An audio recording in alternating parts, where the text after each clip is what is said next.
Kumusta sa inyong lahat? Dito naman tayo sa vlog natin ngayon gabi sa Batang Quiapo. Tira-tira, unang-una sa lahat ito ay teaser video lamang para ma-update sa Batang Quiapo. Huwag kalimutan follow at subscribe ang channel. Salamat po. Dito ay dumating sin Lola Tendeng at Lolo Noy sa bahay habang naghanda ito.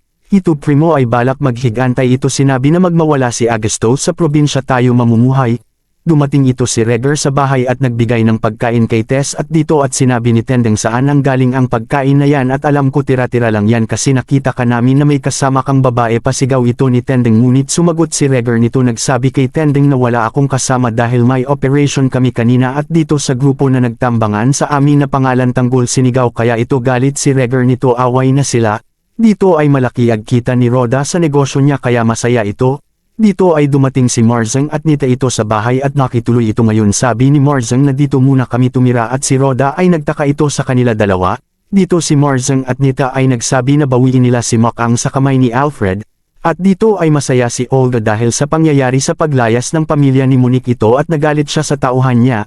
Ito si Monique ay umiiyak ito dahil sa ginawa ni Alfred sa kanya sa pagsakyan ito kaya dito naalala niya si Tanggol na lagi niyang kasama ito. Sana sinagot na niya si Tanggol nito pagsisi nito. Dito kinuwento ni Tanggol bakit sila makulong nito at sa pamilya niya pinagdaanan ito. Dito ay pumasok na si Bubbles sa kwarto at sinabi ni Bubbles ay ngayon naintindihan kita bakit malungkot ang buhay nito at dito nagtabi sila na tulog nito. Abangan bukas sa Batang Quiapo. Huwag kalimutan follow at subscribe ang channel. Salamat po.